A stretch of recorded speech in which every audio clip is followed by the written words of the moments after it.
السلام عليكم ورحمة الله وبركاته. إن الحمد لله نحمده ونستعينه ونستغفره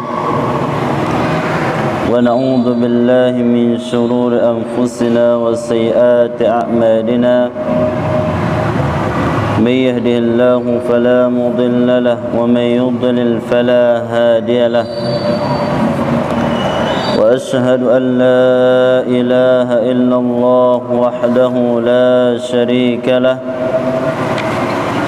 وأشهد أن محمدا عبده ورسوله لا نبي بعده.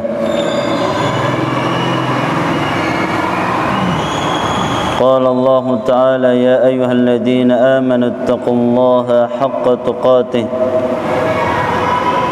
ولا تموتن إلا وأنتم مسلمون. يا أيها الناس اتقوا ربكم الذي خلقكم من نفس واحدة وخلق منها زوجها وبث منهما رجالا كثيرا ونساء. واتقوا الله الذي تساءلون به والأرحام إن الله كان عليكم رقيبا.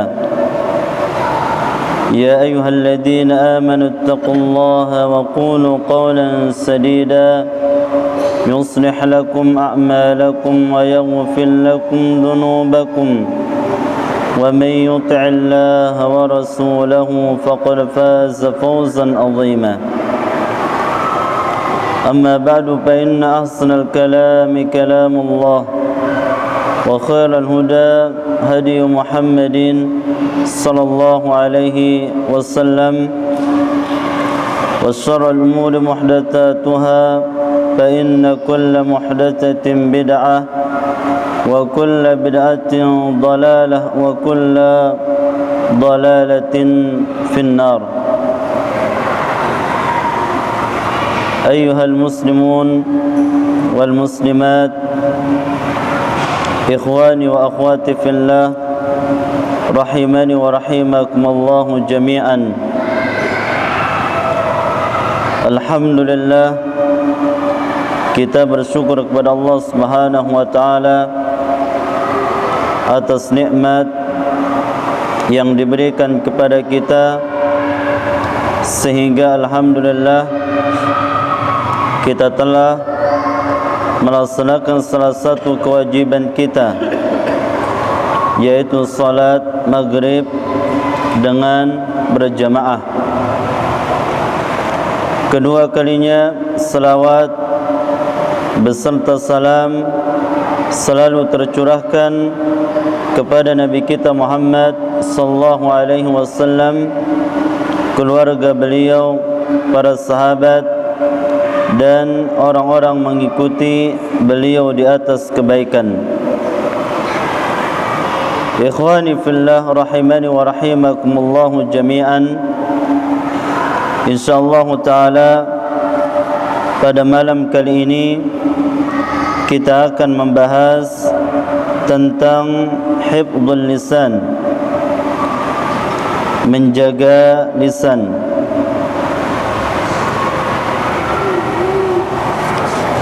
Lisan dia adalah salah satu nikmat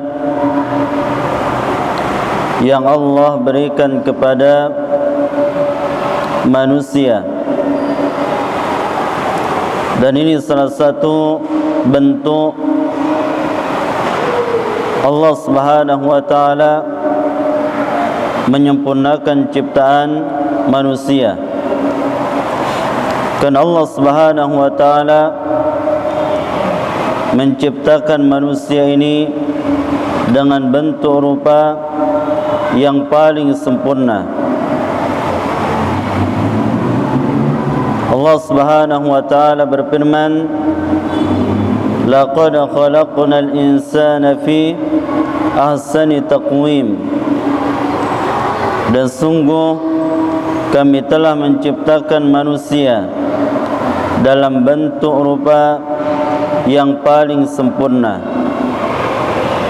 Dan di antara yang menyempurnakan ciptaan manusia, yaitu Allah Subhanahu wa taala menciptakan bagi mereka ainain wa lisanaini wa syafatain, dua mata, satu lisan dan dua bibir, sebagaimana di dalam surat Al-Balad ayat 8 dan ke-9 Allah Subhanahu wa taala mengatakan, alam naj'al lahu 'ainain wa lisanan wa syafatain, bukankah kami, kata Allah, menciptakan untuk mereka dua mata, satu lisan dan dua bibir?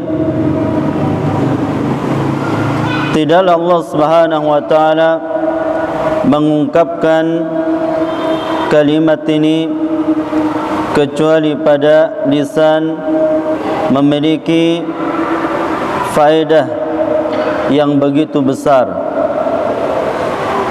memiliki faedah yang begitu besar. Oleh karenanya para jemaah dirahmati Allah Subhanahu wa taala, Allah Subhanahu wa taala dan Rasulnya memerintahkan kepada kita untuk menjaga lisan, karena menjaga lisan merupakan bentuk rasa syukur kita kepada Allah Subhanahu wa taala. Wajib kita menjaga lisan ini dan memanfaatkannya sebaik mungkin di atas kebaikan, karena dengan sebab lisan ini kita akan masuk surga. Sebagaimana kalau kita melepaskan lisan ini pada perkara yang dimurkai oleh Allah Subhanahu wa taala, maka akan mengantarkan kita kepada neraka. Nabi kita Muhammad sallallahu alaihi wasallam dalam hadis yang sahih menjamin bagi setiap orang yang menjaga lisan ini dijamin masuk surga. Nabi kita mengatakan, man yadmanuni ma baina lahyaihi wa ma baina fakhidaihi admanu lahu al-jannah, yang artinya barang siapa yang bisa menjaga di antara dua dagunya, ini dimaksud adalah lisan, dan apa di antara pahanya, yang dimaksud kemaluan, admanu lahul jannah, maka aku jamin dia masuk surga. Nabi kita mengatakan, barang siapa yang bisa menjaga lisannya, bisa menjaga kemaluannya, maka aku akan jamin dia masuk surga. Sahabat Ali bin Abi Thalib radhiyallahu taala anhu pernah mengatakan, man adda kalamahu min amalihi qalla kalamuhu illa fima yu'ni. Sahabat Ali bin Abi Thalib mengatakan, barang siapa yang menganggap ucapan yang keluar dari lisannya bagian dari amalnya, maka akan sedikit perkataannya kecuali pada apa-apa yang bermanfaat untuk akhiratnya.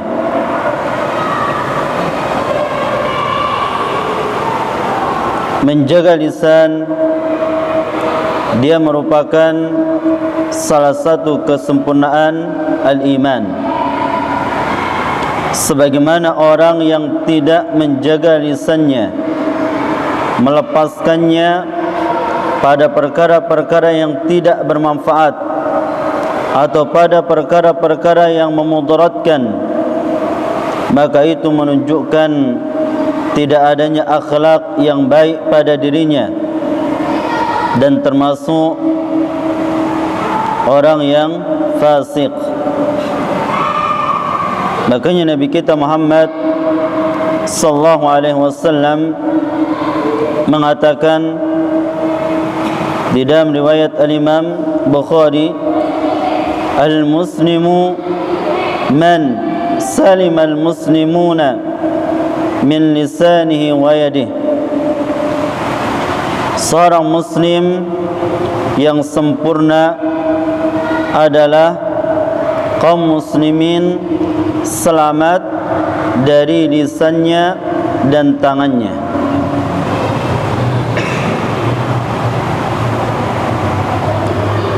Al-Imam Al-Hafidh Ibn Hajar Al-Asqalani, beliau mengatakan setelah membawakan hadis ini, yang kesimpulannya adalah bahwasanya di antara bentuk kesempurnaan keimanan seseorang kepada Allah dan hari akhir, dia menjaga lisannya. Dia menjaga lisannya. Bahkan dengan kita menjaga lisan, para jemaah dirahmati Allah Subhanahu wa taala, maka ini menyebabkan keimanan kita lurus. Keimanan kita lurus.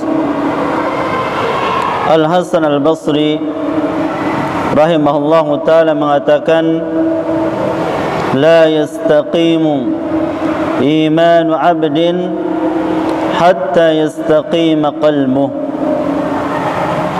Tidak akan lurus keimanan seseorang hamba sampai hatinya lurus.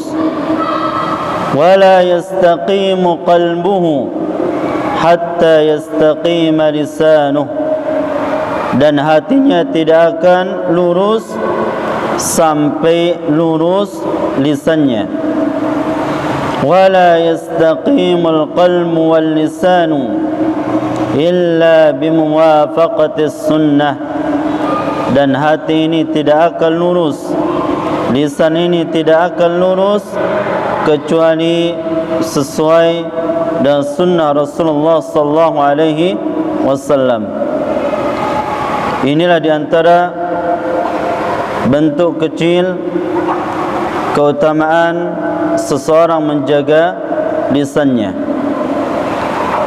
Begitu juga kebalikannya, kalau kita tidak menjaga lisan ini, kita melepaskannya pada perkara yang dimurkai oleh Allah Subhanahu wa taala, maka lisan ini akan menyebabkan kita masuk neraka, menyebabkan kita mendapatkan kemurkaan Allah Subhanahu wa taala. Nabi kita Muhammad sallallahu alaihi wasallam bersabda, inna as-sidqa yahdi ilal birr wa innal birra yahdi ilal jannah. Sesungguhnya kejujuran mengantarkan kepada kebaikan, dan kebaikan itu mengantarkan kepada surga. Wa innal kadhiba yahdi ilal fujur. Sesungguhnya kedustaan mengantarkan kepada kejahatan. Wa innal fujura yahdi ilan nar. Dan sesungguhnya kejahatan itu mengantarkan kepada api neraka. Para jemaah yang dirahmati Allah Subhanahu wa taala, bagaimanapun banyaknya salat kita, puasa kita, tapi kalau kita tidak menjaga lisan kita pada perkara yang mendatangkan kemurkaan Allah, maka dengan sebab itu kita akan dimasukkan neraka oleh Allah Subhanahu wa taala. Nabi kita Muhammad sallallahu alaihi wasallam ketika ditanya tentang seorang wanita,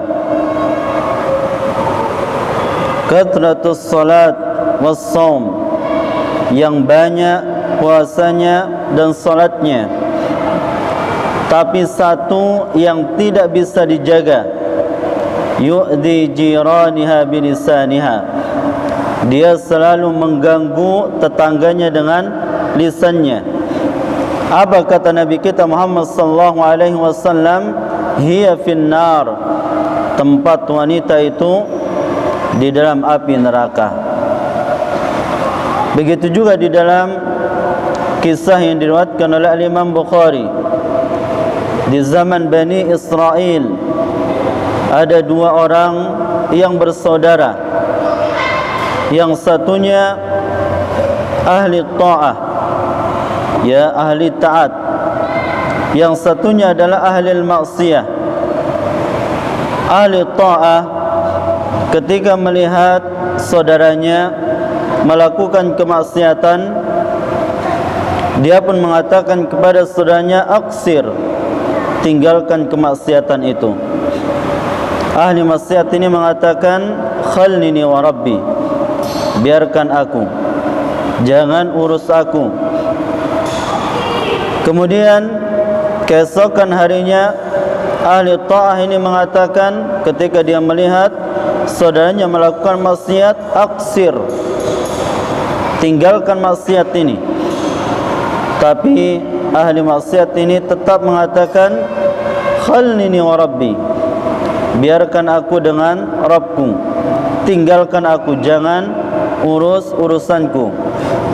Sehingga pada hari ketiga ahli ta'ah ini melihat saudaranya melakukan kemaksiatan yang lebih besar, maka dia mengatakan, aksir, ya tinggalkan maksiat ini, sambil dia mengangkat suara. Sehingga ahli maksiat ini mengatakan, khalnini wa rabbi aj'altani raqiba, biarkan aku dengan Rabbku, jangan urus urusanku. Apakah engkau diutus oleh Allah Subhanahu wa taala mengawasiku?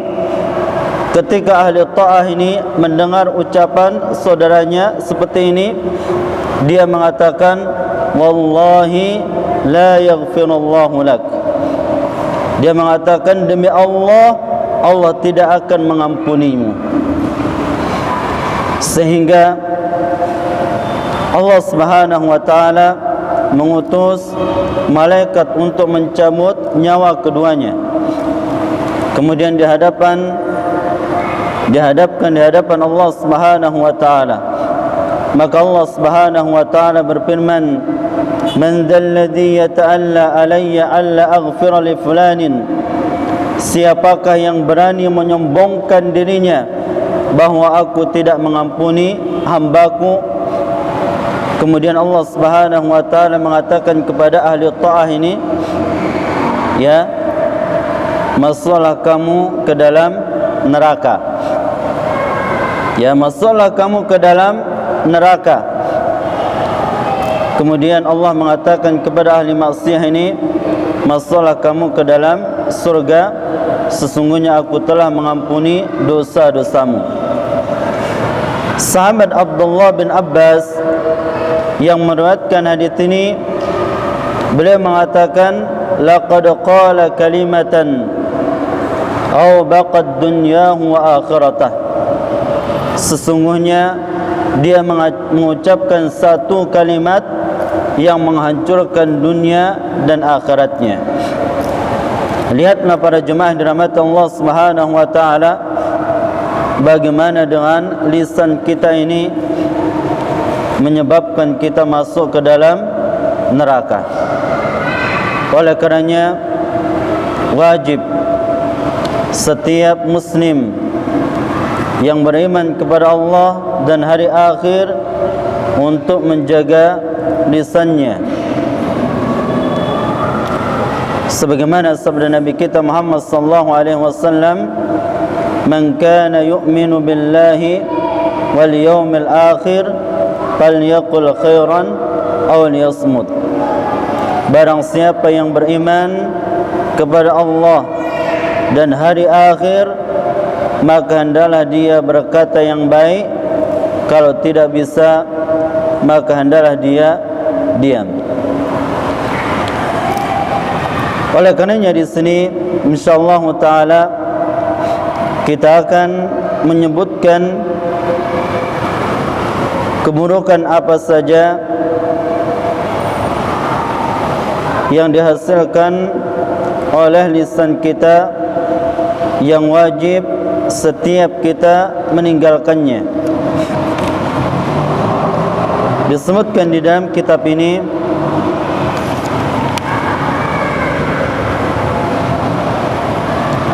min afatil lisan, yang pertama adalah al-ghibah.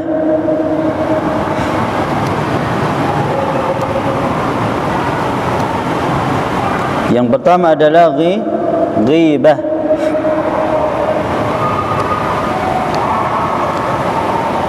Adapun makna ghibah, dzikruka akhaka bima yakrahu fi ghiyabatihi, engkau menyebut saudaramu pada apa-apa yang dia tidak sukai ketika dia tidak ada. Jadi kita menyebutkan aibnya ketika dia tidak ada. Ini namanya ghibah. Baik aib itu berkaitan dengan fisik atau berkaitan dengan agamanya, akhlaknya. Contoh, kita mengatakan si fulan itu kulitnya hitam, atau si fulan itu tidak bisa diam, ya dia terus tertawa, ya sambil dia mengejek-ngejek, karena mungkin saudaranya apa, giginya keluar. Dia mengatakan si fulan itu ya nggak bisa berhenti, dia terus tertawa. Atau dia mengatakan saudaranya pendek, ya, dan semisalnya, mungkin sipit matanya atau terlalu besar matanya.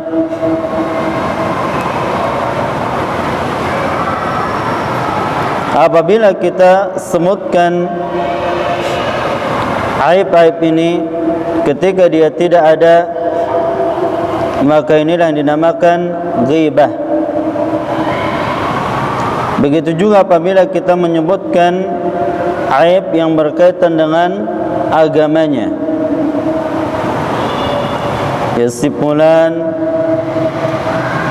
ya pendusta, si fulan suka berkhianat, si fulan begini dan begini. Kita sebutkan kekurangan agamanya. Ini disebutkan untuk menjelekkan saudaranya tersebut. Maka ini adalah ghibah. Oleh karenanya di dalam hadis yang diriwayatkan oleh Imam Muslim, Nabi kita Muhammad sallallahu alaihi wasallam mengatakan kepada para sahabat, atadruna mal ghibah, apakah kalian mengetahui apa itu ghibah? Maka para sahabat mengatakan, Allah wa rasuluhu a'lam, Allah dan Rasulnya lebih mengetahui. Kemudian Rasulullah SAW mengatakan, dzikruka akhaka bima yakrah, engkau menyebut saudaramu pada apa-apa yang dia benci. Dan sesuatu yang dibenci oleh saudara kita adalah aibnya. Yani apabila kita sebutkan aibnya ketika dia tidak ada, baik berkaitan dengan fisiknya atau agama dan akhlaknya, maka inilah dinamakan ghibah. Dan ghibah ini para jemaah dirahmati Allah Subhanahu wa taala, dia salah satu dosa besar di dunia, menghancurkan amalan seseorang, dan di akhirat dia akan mendapatkan azab yang sangat pedih.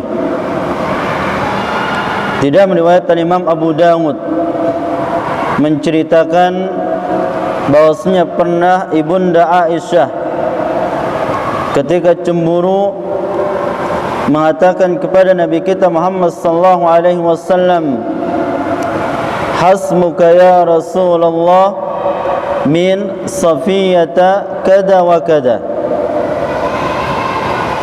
Cukup wahai Rasulullah, jangan engkau semut si Safiyah. Safiyah itu seperti ini. Perawi mengatakan, Aisyah mengatakan dia itu pendek. Karena wanita ketika cemburu apa saja bisa keluar.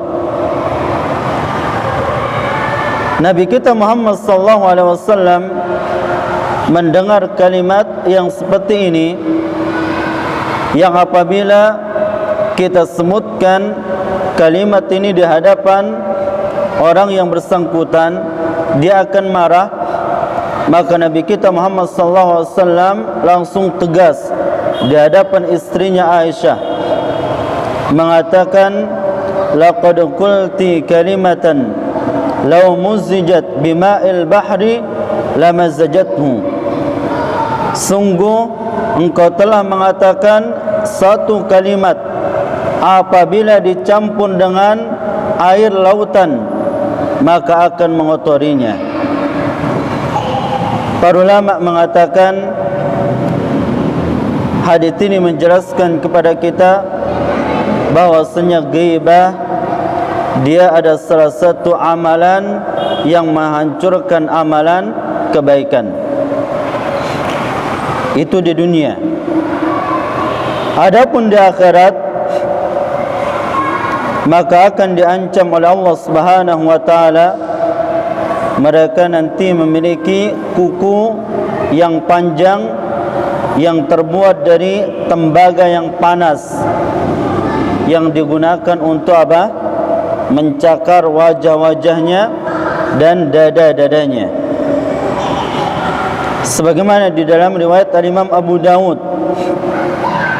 Nabi kita Muhammad sallallahu alaihi wasallam mengisahkan, lamma urija bi, ketika aku dinaikkan ke langit, marartu biqaumin lahum adfarun min nuhasin, aku melewati suatu kaum yang memiliki kuku-kuku min nuhasin yang terbuat dari tembaga, yakhmisuna wujuhahum wa sudurahum, yang digunakan untuk merobek wajah-wajahnya dan dada-dadanya. Faqultu man haula'i ya Jibril, aku mengatakan siapakah mereka itu hai Jibril? Maka malaikat Jibril mengatakan, haula'il ladina ya'kuluna luhuman nas, mereka itulah orang-orang yang suka memakan daging saudaranya. Ini suka menggibah saudaranya. Wa yaqauna fi a'radihim, dan dia terjatuh melecehkan kehormatannya. Inilah balasan orang yang suka menggibah saudaranya. Oleh karenanya kalau kita pernah menggibah saudara kita sewaktu yang merupakan kerusakan yang ditimbulkan oleh lisan, yang wajib kita jauhi adalah an-namimah, mengadu domba.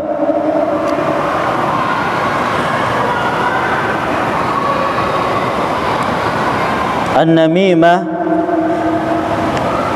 maknanya adalah naqlu kalami qaumin ila qaumin ala jihatil ibsadi bainahum.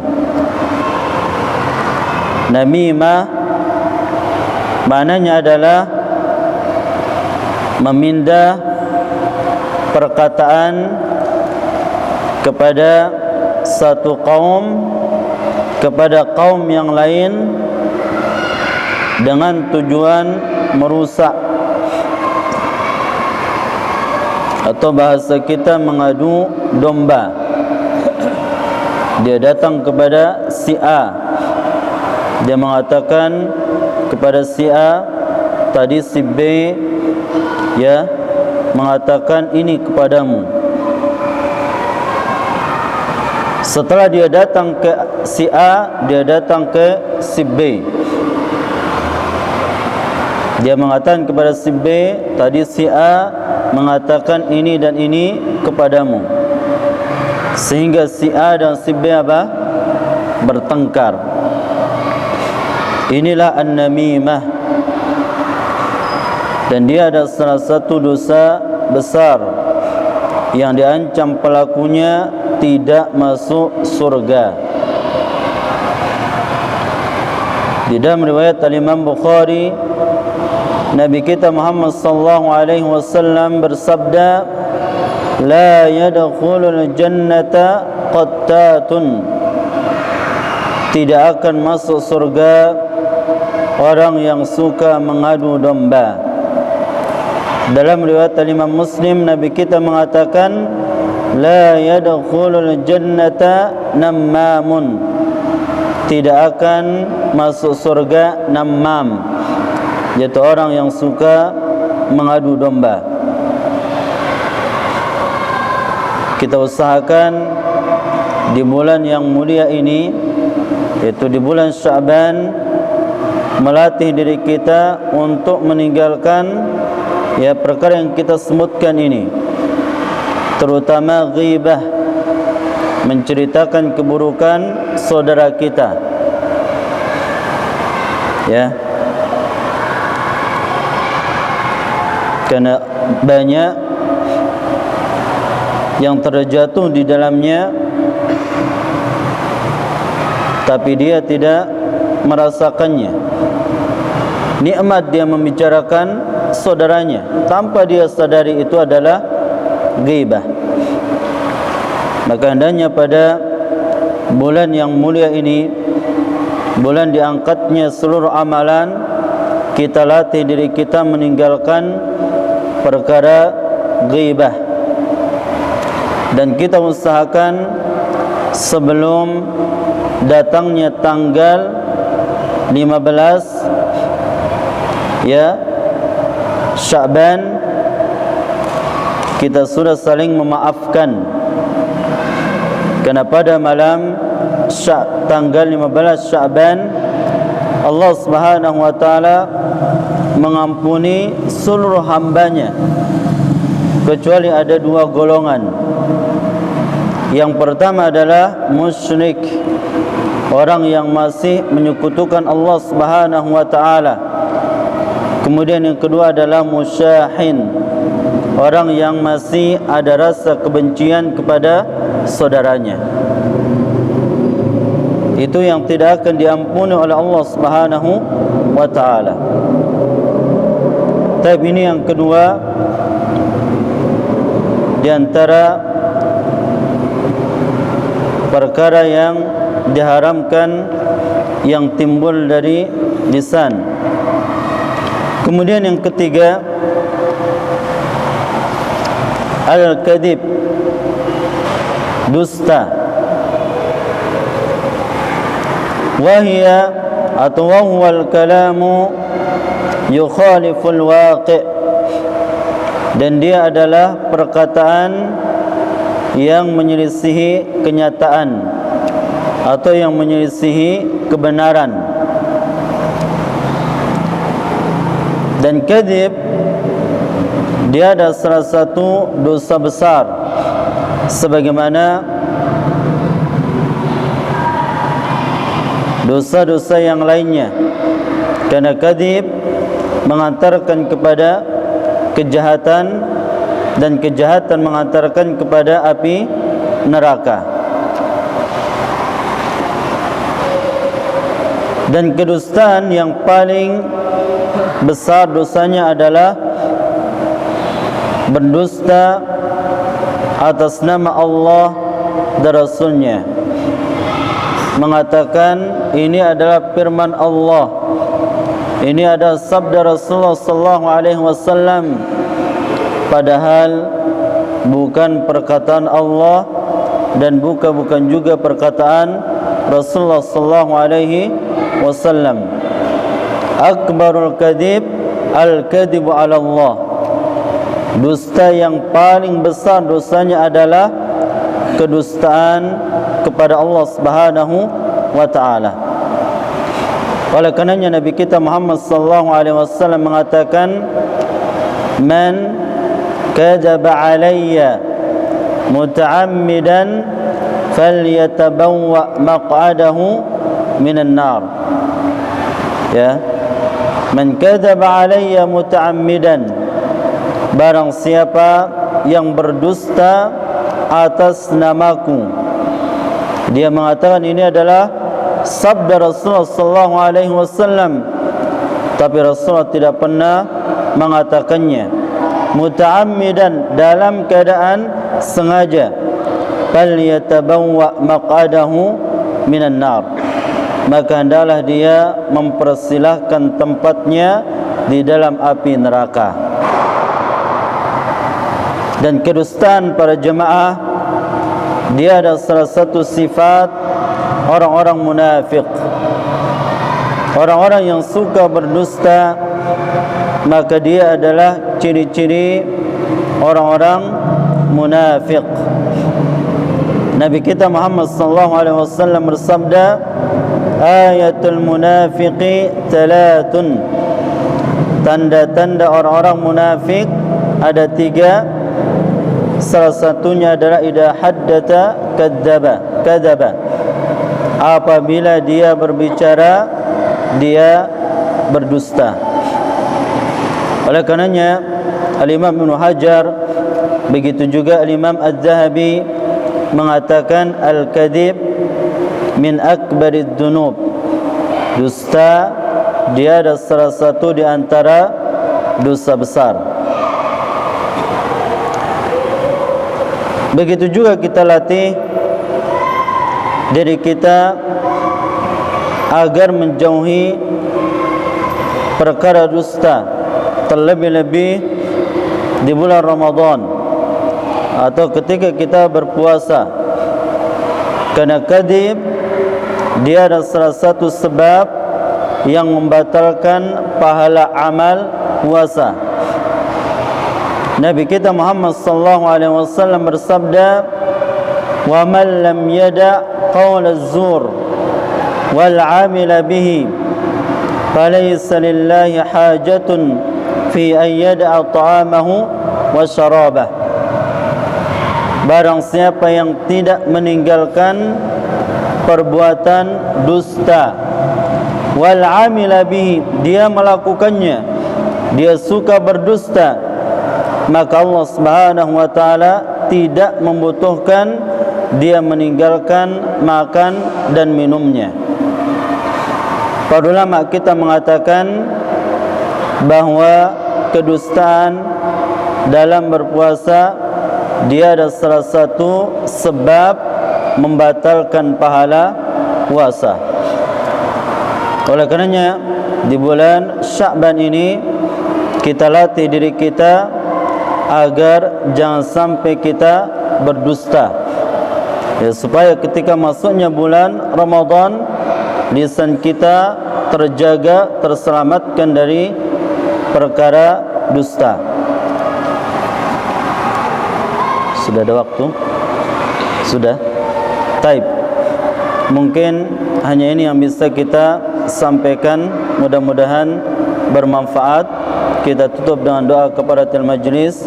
Subhanakallahumma rabbana wa bihamdika asyhadu an la ilaha illa anta wa astaghfiruka wa atubu ilaik. Wassalamu alaikum warahmatullahi wabarakatuh.